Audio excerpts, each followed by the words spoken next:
The first half of 2025 has come to a close, and Florida Realtors has just released its housing market statistics for the month of June. So let's take a look at what's going on here in the Sunshine State. Given that we're at the midpoint of the year, this is a nice month for us to get a little more comprehensive in our analysis than we usually do. As we typically do, though, let's start by looking at the latest figures for closed home sales in Florida. Last year, there was a sizable drop in the number of sales from May to June. It's normal for closed sales to tail off a little at this time of year as the spring buying season comes to a close, but this drop was larger than usual. Here in 2025, however, the May to June decline was far more mild, and as a result, closed sales of single-family homes were up on a year-over-year basis in June for the first time since January, rising by nearly 3%.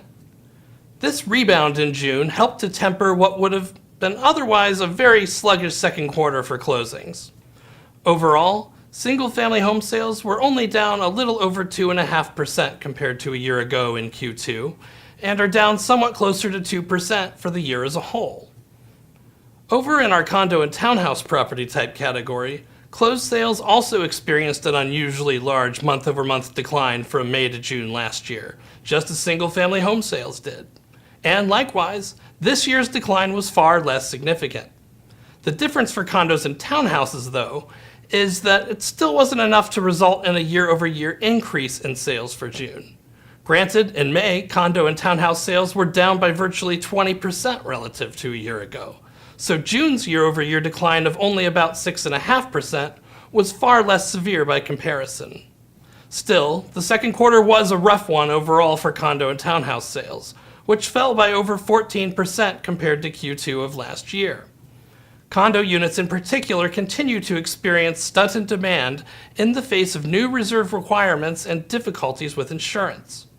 Statewide, we've still seen close to 46,000 condo and townhouse sales this year, but that is down by 12% compared to the first half of last year. Drilling down to a more local level, condo and townhouse sales were only down year over year in half of Florida's 22 metro areas in June. But for the year overall so far, they remain down compared to 2024 in every metro with any significant stock of condo units. Over on the single-family side, sales were up in 14 of the 22 metros in June, particularly along the Gulf Coast. Year-to-date, however, the picture is murkier, with only 6 metros currently up in the sales column compared to last year at this time. Although, to be fair, an additional 5 metros are notably only down by less than 2% and could conceivably turn the ship around in short order during the summer months. Let's now move our focus over to a supply-side metric, new listings. New listings track how many individual homes were listed for sale in one or more of Florida's multiple listing services each month. For this statistic, we exclude new listings of properties that have only been on the market for less than 2 months, unless the reason they went off the market was a successful sale. We do this so that we predominantly only capture fresh new sale attempts rather than homes that were essentially already on the market. In the single-family category, new listings were elevated for the first 4 months of the year, particularly in January and March, but they were down by almost 2.5% in May, and by slightly more than that in our newly published statistics for June. Consequently, even though year-to-date we are still up by nearly 4.5% compared to a year ago, it's almost entirely due to those first quarter increases. For the second quarter overall, new listings of single-family homes were down by less than 1% year-over-year. The last quarter that new listings were down year-over-year was back in Q3 of 2023. If you're a regular viewer of our videos, you are probably getting tired of hearing me say this, as I've been repeating it ad nauseum over the past 5 years, but it's really, really important not to interpret active inventory, that is, the number of homes currently listed for sale, as a gauge of how many homes are coming onto the market. Not only are there a lot of amateur analysts on social media out there who are guilty of this mistake, there are frequently professional analysts who make it as well. To illustrate, let me draw your attention back to our new listings data here for the first half of 2025. It shows that so far this year we've seen about 204,000 new listings of single-family homes in Florida. That's the same number we had at this point of the year back in 2022. With that in mind, let's take a look at our inventory of single-family homes back at the end of June 2022. At that time, we were up from our lows, but we still only had about 53,000 homes on the market. Contrast that with where inventory is at now. We have over 115,000 homes on the market, more than twice as much as we did 3 years ago. Of course, it's easy to imagine looking only at this chart that a surge in new listings coming to market must be driving the rise in inventory. But the thing is, a slowdown in the number of sales or an increase in how long homes stay on the market can increase inventory levels even if the rate of new listings isn't increasing. Sure, a new listing adds to inventory, but a sale subtracts from it. Other things equal, fewer sales means less subtraction, so a larger inventory on net. Many of the 204,000 homes that came onto the market in the first half of 2022 never even got counted in our monthly inventory statistics because they were under contract before the end of the month they were listed. This year, not only have we had fewer single-family home sales than in 2022, about 128,000 compared to 162,000, but the vast majority of homes are still on the market at the end of the month they were listed, and frequently at the end of the next month or two as well. The typical Florida single-family home sale that closed in June was for a property that was on the market for 46 days before going under contract. Back in June 2022, that figure was only 10 days.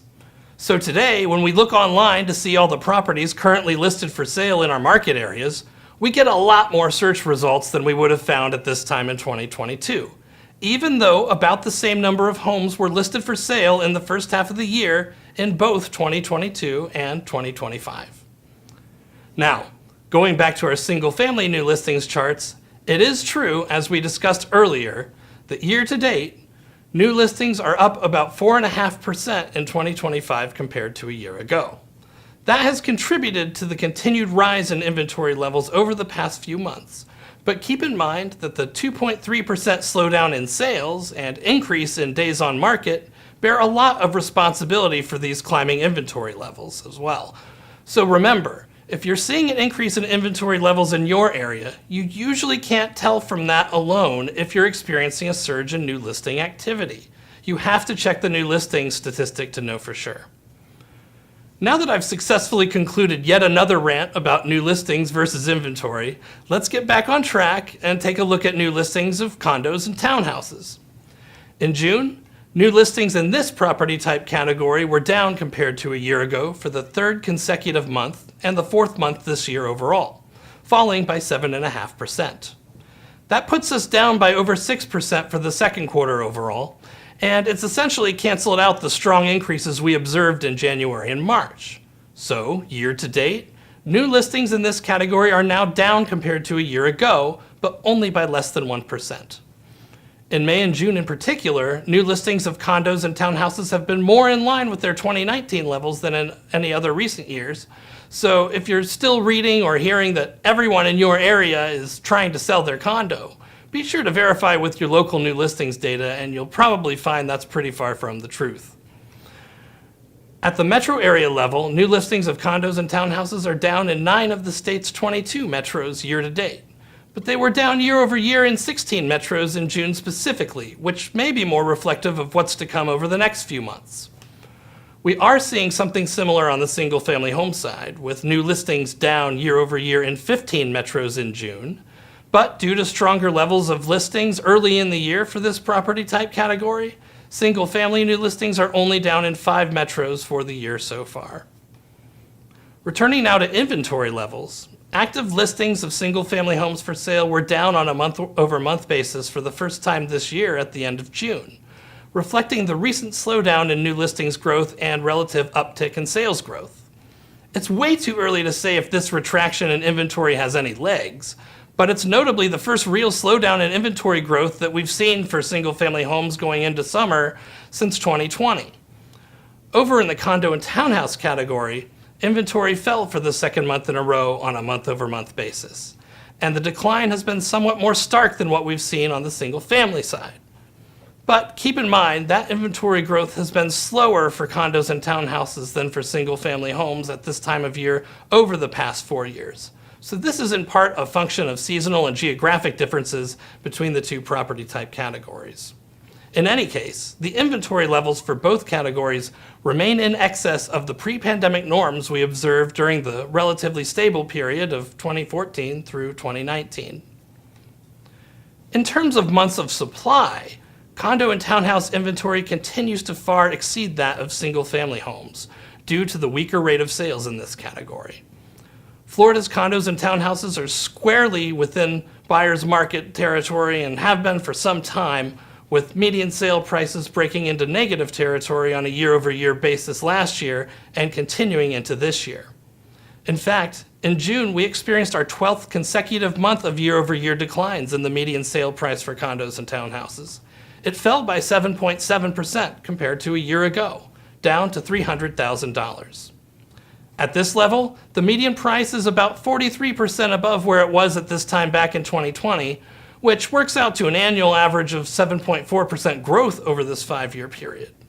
There remains some bifurcation in the condo market, however, as the new reserve requirements and ongoing insurance issues do not affect every condo property equally. Newer properties and those where documentation is readily available and provided by the condo association for buyers and lenders to inspect are going to continue to hold their value better and sell faster than otherwise similar properties. On the single-family side, the statewide median price for closed sales fell for the 4th consecutive month in June, falling by 3.5% to $412,000. That puts us about 46% above the median price from back in June of 2020, which works out to an average annual rate of close to 8% per year over the 5-year period. At the local level, though, there's some variation in the trend here, and some markets are holding their value better than others. Markets that have seen more intense inventory growth and a lot of recent new single-family construction are generally seeing price declines, whereas other areas are still seeing price increases. Buyers now have the upper hand in most local Florida markets, but certainly not all of them. What about in your market? Well, if you're a member of Florida Realtors, you can explore your local data to find out by going to sunstats.floridarealtors.org. There, you'll find the latest, most accurate statistics available for every metro area, county, city, and zip code in the state, right at your fingertips. So be sure to dig into your local statistics for June and continue to master your market. I'll be back next month with another update. See you then.